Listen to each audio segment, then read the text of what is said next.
go from being a two-person show to a one-person show when you've been a two-person show for over 40 years?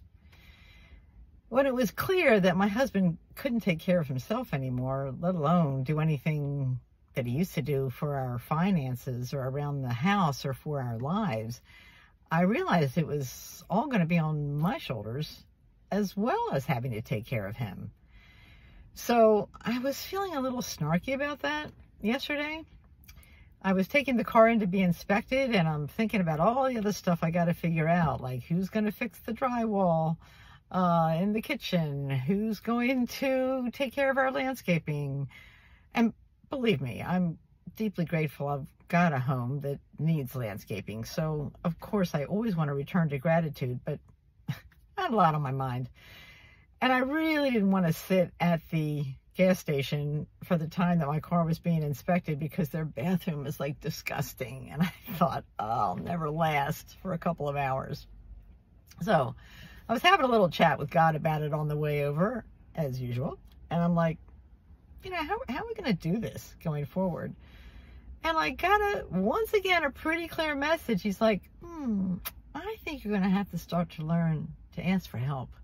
I think you've been like a little dysfunctionally independent for a long time. So I'm like, okay, great. We don't have kids. Ben doesn't have any family.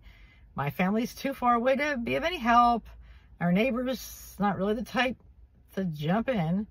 But he's like, yeah, well, you're going to have to keep an open mind. So I'm like, yeah, fine. So I'm sitting at the gas station, and wouldn't you know that all of a sudden I get a text from a friend that I don't know that well.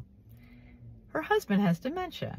He happens to be in a rehab right now, so she was available. I said, hey, how would you feel about coming over to pick me up? And it was like over a half an hour away for her. It's like, how about picking me up and we'll go out for lunch?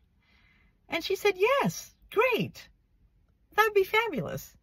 We ended up having the nicest time. I said, screw the rest of my errands.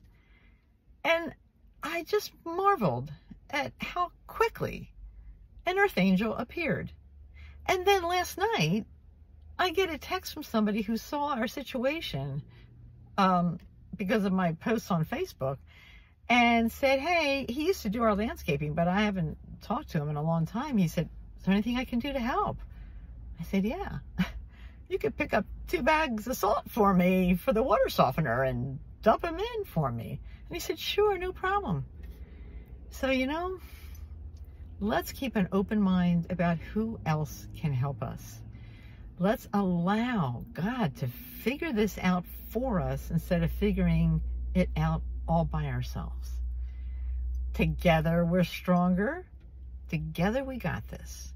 And let's share some tips about how we're handling life after dementia.